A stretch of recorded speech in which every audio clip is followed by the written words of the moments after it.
أهلا بقى نجي عند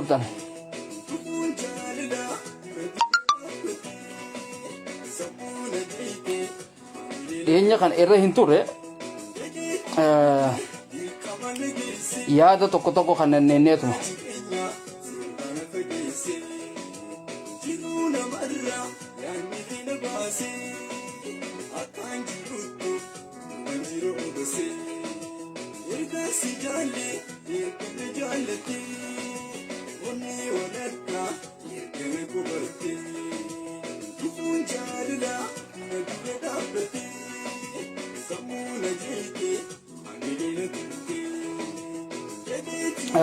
yaada mataa qiyyaatiin kan adda asirratti maybe warroottan tokko tokko akka waan biraatti ittiin fudhanne asumaaniin isinii dhaama akka malee ittiin fudhatina jechuudha asirratti isiniif haa galu jechuudha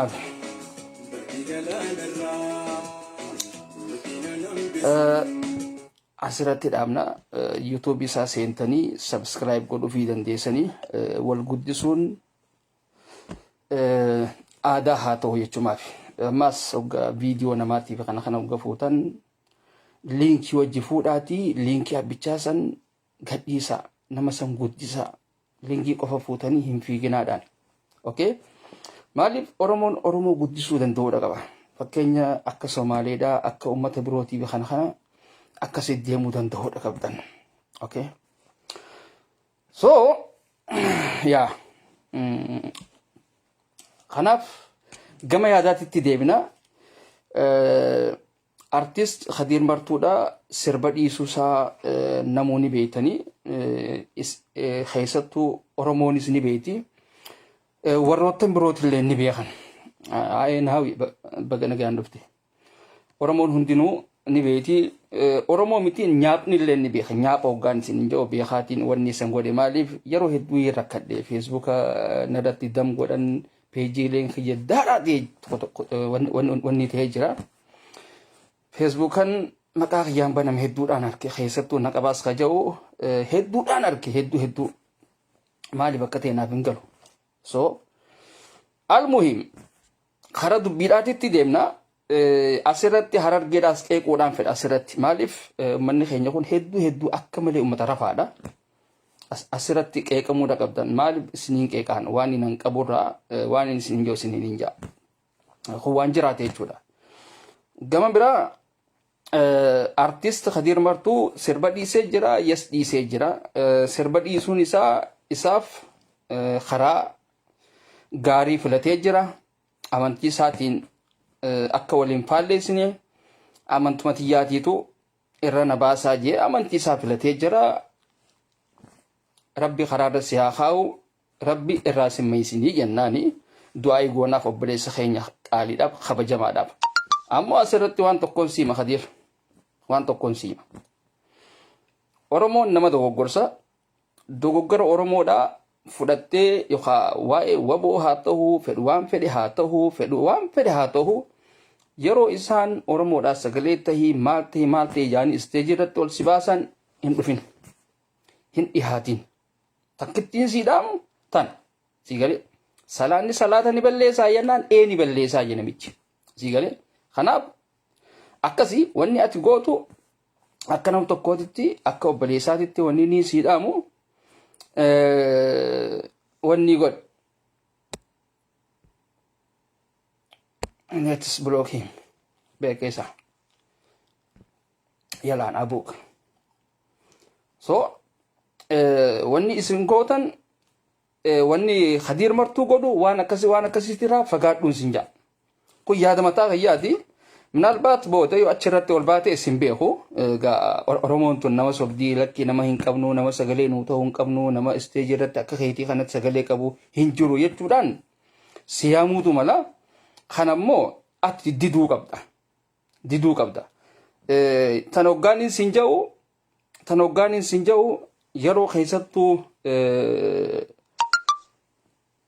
Nabi Muhammad arrabsamuu fi kana irratti wanni ati goote sochiin ati goote keessattuu akka artistiitis haa ta'u akka birootittis haa ta'u ustaazotaa fi ulamaa'ota hedduu gargaartee jirta hedduu namni miidiyaa akka gaariitti hordofuu beeku namni miidiyaa akka gaariitti hordofu waan ati goote akka gaariitti wanni ta'e jechuudha ni beekama akka gaariitti wanni ta'e jira nama hedduudhaan laala namni kun waan kana dhiisuu isaati irratti waan kana filachuu isaati irratti hangam takka ummata harkisa ummanni hoo hangam takka onni horata kajau ni ilaala jechuudha isin galee kanaaf Kadir Martu nama sagalee qabu artistoota kamirraahu nama sagalee qabuusi walleedhaanis haa ta'u wama hundaanuu kara siyaasaatiinis kara hundattuu nama sagalee qabu inni kabira warroota nyaphaa wanni isaan itti miidiyaa isaaniitiin as bahanii dubbataniif maaliif amma namootan keenyaaf hin galleef namni kun waa'ee siyaasaatiif kana keessattis hedduu hirmaata harkisaa bal'aa harkisaa Kadir jechuun harkisaa hedduu bal'aadha gartanii isin amma laaftu fudhattanii waalaikum salaam laaftu fudhattan Kadir amma sirba dhiisee jira maal dhiisee jira maal dhiisuu isaa silaawu namni bar kara sharriitirraa karma khayrii filataa bar akkasimi kanaaf namni kara khayriidhaa filataa kanaaf dhiisee jenna ammoo as keessatti wanni ilaaluu qabdu jarri nyaphaa hoggaan isinin jedhu warroota nama biyya harkaa qabu kana jumlatti akkasi fudha warroota kun kara miidiyaa isaaniitiin maaliif dabarsan wanni asiin dabarsaniif fakkeenya akkuma jaalmaaroon silaa harka kannatee juntaa kana nurraa dhabamsiise nurraa waan akkanaa kana godhe maarree komishinarootaati goonaa haja'amu sanirraa tokko fudhadhu si galee sanirraa tokko akkasumatti Kadir waan san lafa kaa'ee ol bahee ani sirbini isaanirraa hafu waan kana irratti hirmaadhaa jechuun isaa sun onnee ustaazota ulamaa'ota ummatuma islaamaa kan amantiin adda addaa maali kan amantiin tokko kan sabanni adda addaa kana takka godhe jechuudha takka godhe beeka artiist jechuun safaaxaadhaa miti sagaleen isaatis ol kaatuudha gartanii gama keenyatti hogga dhufne gama keenya keessattu ispeeshaali gama Harargee kana hogga dhufne artistii keenya nuutitu ajjeese gama keenyatti nuutitu ajjeese miila jalaa fuudhuu guddisuu dhabuu laaluu dhabuu bas hattan hanga artistiin Harargee kun du'ee gidaara jala ciisu fa'a ta'aa jira jechuudha inumaatu gidaara jala warra ciisuu jira inumaatu hedduudhaa jira gartanii artistii ummataatiif kana hogga garree kan Amaaraa otoo hin ta'in kanuma Oromoodhaati hogga garru konsertiidhaaf ala yaamamaa jiran Ameerikaa Kanadaa biyya adda addaa kan yaamamaa jiran kan Harargee jira hin jiru bar kan hoggaan jedhu an baqlaawaadha yaada kiyyaan dabarfadha feetu ni aarta feetu ni dhiista kun yaada mataa kiyyaati asirratti hoggaan isiniin jedhu isin gala asirratti yaada mataa kiyyaatiin dabarfadha kuni peejii kiyya yookaan feesbuuka kiyya narra hin laalin obboleessa kiyya obboleettii tiyya kana narra laaluun qabdu si galee soo kanaaf Kadir akka Kadiritti gaafa silaanni artistummaarra ture inni akka isaatitti ceceehe waan godhe garuu nuti isa fayyannee hin fayyannee nuti isan fayyannee beeka. Kadiriif akka silaa Oromoon teenya tashawaadhaa nu jalatti mataa qabattee gatanii nu jalatti mataa qabattee asii artistoota isaanii kana ala baastu. Nuti Kadiriif maan goone? Kadiriif waa takka illee hin goone. Isinii gala. Harargeen namaaf ni taati, nama fi seetiif hin taatu. Harargeen goflaa baasteeti fiiji. Kan dura eerpoortii irratti mul'atu nama keenya Harargeeti. Eenyu maarree Jamaal jettanii san fa'a. Already an nama san hin jaaladhu. An zaarumaan isinitti hima.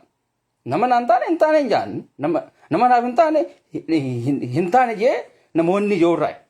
Asini galee. So kanaaf nama fiigee bikka eerpoortiidhaatii fi bikka adda addaatitti dhaabbatee artistoota biroo simatu irraa tokko jechuudha. Maaliif simataa? Maaliif nama Oromooti baga simatee hin jaa. Ammoo as keessatti artistoonni biroo keessatti ilaaluu qaban. Hawaasni isaa sunoo keessatti ilaaluu qaban. Nuti hoo eessa jirraa? Gatani? Nuti eessa jirraa? Ani immoo tan hoggaan hin jiru Kadir isinirraa akka dhabee amantiidhatti achi kutee jechuu odoo hin tahin Kadir nabii keenyaatiitu arrafamee saniin butamee achi akkasitti karaa gaarii filate. San ammoo gaafa inni artummaa keessa ture, gaafa inni maallaqa isaatiin waboo cinaa dhaabbachaa ture, gaafa inni konsartii adda addaa wanni godhaa ture, Kadir Oromoodhaaf taatee jirta. Akkanatti kholaafamtee jirta. Akkanatti rakkattee jirta. Akkana beelotee jirta. Wanni kun si malaa jee namni keenya Oromoo yoo Oromoo illee ta'e namni keenya Harargeedha. Matatti wanni isaan godhaniif hin jiru. Hin agarreessan. Hin agarreesi waa takka illee wanni isaan godhaniif hin jiru jechuudha. Gatani? Artistoonni biroo garuu ala kana helikopterii kireeffamaaf dhuunfatti akkaawuntii isaaniititti maallaqaatitu seenaaf waan adda addaa wanni godhaniiti kan isa kannaniif jechuudha. Kun hangam takka hamileessitu qaba. Hangam takka hamileessitu qaba. Sabaan ummatuma kanaafiin waa godhaa jeeti namni waan siraa deemuuf san if duuba deeffate jechuudha. Argani? Fakkeenya magalaanaa gaaromsaa fudhadha. Argani? Galaanaa gaaromsaa fudhadha. Eenyu keessa simate? Eenyu gaa? Harargee, Hoolayyii, uummata ho'ee miila isaan kanaatiitu simate. Atani waa godheetii miti bar. Maal taatan? Bikka bu'aa Hacaaluu Hundeessaati. Akkas ta'ee bar. Asini agalu. Akkasii bar. Maaliin jaan amma dura idda silaa isa fuudhanii achi geessan maaliif Fayyisaa Furriidhaaf jalan oofin hin jaan? Maaliif Fayyisaa Furriidhaaf jalan oofin? Yoo hawaasni Fayyisaadhaa rafee birdilibsii uffatee yoo inni rafee yaa fi hin bilbiliin ka habiibii.